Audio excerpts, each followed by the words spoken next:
Hallo und herzlich willkommen, liebe Freundinnen und Freunde von Gartenschlau.com. Bernd hier und heute geht es um das Thema Zitruspflanzen. Besser gesagt geht es um das Thema Zitruspflanze umtopfen. Und es geht jetzt nicht hier um die jetzt schön mit Früchten voll sind, die werde ich in einem anderen Video behandeln, sondern es geht hier um diese schöne große Kumquat.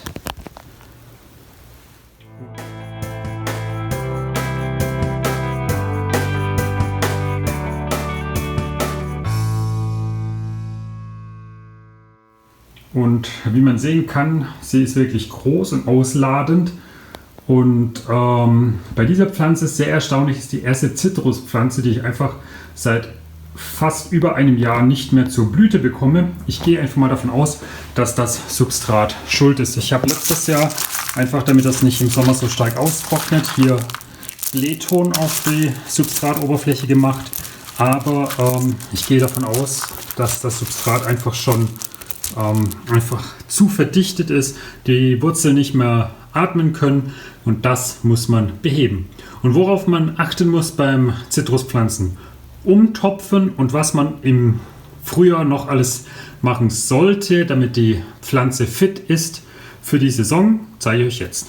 Was benötigt man alles als Utensilien für das Umpflanzen und dann anschließende Zurechtschneiden von einer Zitruspflanze, in dem Fall von einer Kumquat. Diese Kumquat habe ich jetzt bereits seit knapp 2 Jahren. Da steht sie jetzt auch in diesem Topf drin. Für das Zurechtschneiden logischerweise eine Schere. Es sollte eine desinfizierte Schere sein, also entweder mit dem Feuerzeug über die Klinge brennen oder eben in Alkohol oder einem anderen guten Desinfektionsmittel tauchen. Geeignetes Desinfektionsmittel, selbstverständlich einen Karton oder einen Untersetzer, mit dem man rumsaugen kann. Das hat den Vorteil, dass man den Müll, der entsteht, schneller los wird oder einfacher los wird. Dann eventuell eine Schere, die liegt hier immer an meinem Arbeitstisch. Einen Topf, der etwas größer ist als der alte Topf.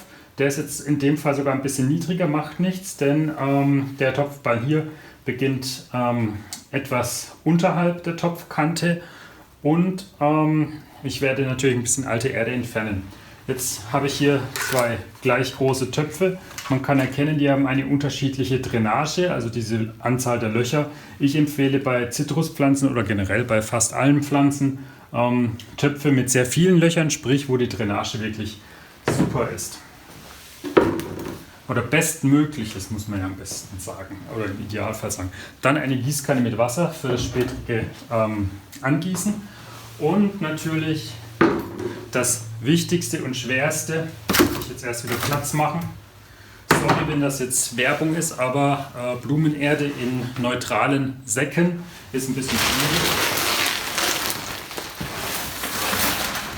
Ich habe in dem Fall jetzt die Blumenerde von Coxine, die klang ganz gut, da ist Mykorrhiza drin. Zum Thema Mykorrhiza kommt im nächsten Video oder in einem der nächsten Videos garantiert etwas. Also die Information in dem Mykorrhiza-Video ist dann wirklich super wichtig, wer sich mit dem Thema beschäftigen möchte.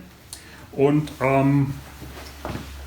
zum Aufschneiden von dem Sack, da kann man dann die Schere nutzen. Also ich würde sagen, wir fangen an, indem wir die Pflanze einfach mal aus dem alten Topf nehmen. Wie gesagt, einfach auf einen Untersetzer stellen und dann bleibt das Ganze deutlich leichter zum Reinigen am Ende. Dann ist an sich immer ganz gut, wenn man so einen alten Topf nimmt, da kann man dann den Abfall reinmachen. Ich hatte letztes Jahr, weil ich das einfach noch übrig hatte, Bleetonkugeln genommen, die ich oben auf das Substrat gemacht habe, in der Hoffnung, dass das Ganze ein bisschen feuchter bleibt und ich sie nicht ständig gießen muss, weil da, wo die Pflanze steht, ist komplette Südseite, also da brennt die Sonne im Sommer runter. Bleeton ist auch ein ganz gutes Drainagemittel, das heißt, an sich kann man das so in den Topf wieder reinpacken. Wenn man jetzt nicht will, dass das Bleeton unten herausfällt, kann man in den Topf ein Vlies packen. In dem Fall habe ich jetzt aber so wenig Bleeton, dass das letztendlich, wenn das mit Substrat gefüllt ist, gar nicht mehr groß ins Gewicht fällt. Da wird das so nichts mehr herausfallen. Man kann das Blähton auch in die unterste Erdschicht einmischen. Dann hat es natürlich auch ein bisschen besseres Haltevermögen im Topf, fällt er nicht raus, wird nicht so schnell rausgespült. Und der Vorteil ist, diese Blähtonkügelchen verstopfen dann die Löcher unten nicht. Alternativ als Drainageschicht kann man natürlich groben Sand nehmen, kann man Kies nehmen, kann man Styropor nehmen. Es gibt solche Drainagekissen. Da halte ich jetzt persönlich allerdings nicht allzu viel von. Ihr müsst euch das einfach so vorstellen, solange irgendetwas drin ist, das sich nicht so zersetzt oder nicht so schnell zersetzt, dann können sich da immer Keime und so weiter verfangen. Da bin ich kein Fan von. Und das muss auch nicht sein. Also einfach die Blähtonkügelchen umlagern. Da sind noch ein paar mittlerweile verbrauchte Düngekügelchen vom Langzeitdünger, den ich letztes Jahr genutzt habe. Und das war es dann im Grunde. Und jetzt kommt die Pflanze aus dem alten Topf. Dazu die Pflanze hochhalten und den Topf an sich runterklopfen. Ist schon relativ fest. Eventuell, wenn das zu fest ist, einfach die Schere nehmen und dann ist der Topf halt einfach kaputt. Ist jetzt auch nicht so dramatisch. Geht am Ende dann eventuell sogar auch etwas schneller.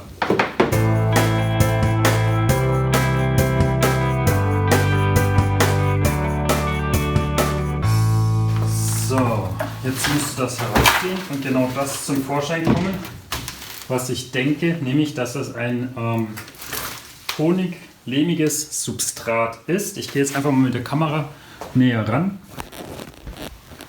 Da sieht man das. Das ist so ein wirklich so wie schon Gartenboden, sehr sandig. Normalerweise, wie gesagt, muss das Substrat ja schon sehr drainagelastig sein, aber das ist einfach zu dicht. Da fühlt sich die Pflanze nicht wohl und deswegen ist es sehr wichtig, dass sie umgetopft wird. Also, es ist wirklich fast schon, wie wenn man irgendwo am Meer, am Strand sitzt und eine Sandburg baut oder eine Lehmburg, irgendwie sowas. Aber es wäre dann ein komischer Strand, ein Lehmstrand. Das ist einfach zu dicht. Das Problem ist, normalerweise sollte man den alten Wurzelballen nicht allzu sehr beeinflussen.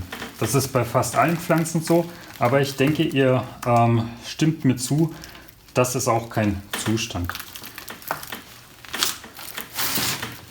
Das heißt, die ganze Geschichte wird so gut gelockert wie möglich. Oh, ihr seht schon, da kann man richtig, wenn man da drauf haut, da bleibt die Form so richtig bestehen.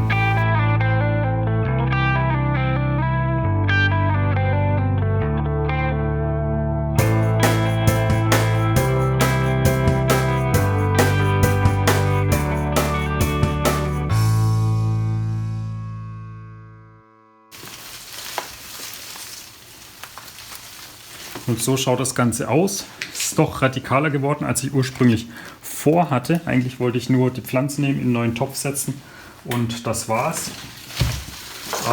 Deswegen hat dieser Karton jetzt auch nicht ausgereicht, aber ihr seht, was ich meine. Man nimmt einfach den Karton und kann das Ganze dann wegschmeißen. Oder eben im Garten verarbeiten. Das kann man ja irgendwo unterarbeiten. Und da ich jetzt so viel vom Wurzelballen weggenommen habe, lohnt es sich, wenn ihr dann einen kleineren Topf nehmt. Ich hätte vielleicht doch fast eine Nummer größer nehmen können. Ihr seht vielleicht warum. Einfach, dass er sich noch ein bisschen ausbreiten kann. Da würde ich mich dann doch ein bisschen wohler fühlen, was die Pflanze betrifft. Muss man eben mit dem Gießen aufpassen. Einfach deswegen, weil mehr Erdevolumen, Substratvolumen auch mehr Feuchtigkeit halten kann. Und die Pflanze, normalerweise pflanzt man Zitruspflanzen alle 2 bis 3 Jahre um. Und da kann sie jetzt dann erstmal sich drin wohlfühlen. Ich habe ja gesagt, man kann auch das untere Substrat mit dem Blähton mischen. Das mache ich jetzt, wenn das nicht so hin und her ist. Dann ist das Ganze unten schon mal deutlich lockerer. Dann gebe ich das hier rein. Und gucke, wie das passt. Und wenn ihr so seht, es passt schon deutlich besser, also von dem Platzangebot für die Pflanze, dann ist der größere Topf doch die bessere Entscheidung. So, jetzt sorge ich an sich nur dafür, dass es auch gewährleistet ist, wenn ich den Topf jetzt mit Substrat fülle, dass jede Lücke erreicht wird. Das ist am Anfang etwas langsamer, weil man ja jede Ecke erreichen möchte.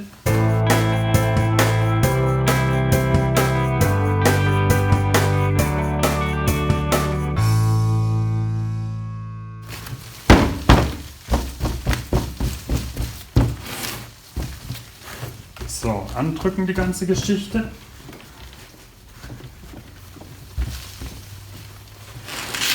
Pflanze steht im neuen Topf und dann muss man das Ganze an sich nur noch angießen. Das ist eigentlich so der wichtigste Schritt. Ups, da läppert der Bub, geht aber nicht. So.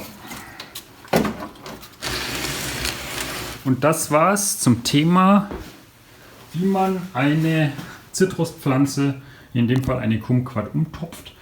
Im nächsten Video geht es darum, wie man die Pflanze zurückschneidet. Und wenn ihr weitere Fragen zum Thema Zitrus habt, dann schreibt das hier runter in die Kommentare. Ansonsten Daumen hoch, Kanal abonnieren nicht vergessen. Wenn ihr andere Fragen, Kritik, Anregungen, sonst was habt, natürlich runter. Wenn ihr andere Themen wissen wollt, runter in die Kommentare. Wenn ihr eure Pflanzen zeigen wollt, was mich persönlich auch immer sehr interessiert, dann postet das auf meine Facebook-Seite von gartenschlau.com. Den Link findet ihr in der Beschreibung. Ansonsten würde ich sagen, bis zum nächsten Mal und tschüss.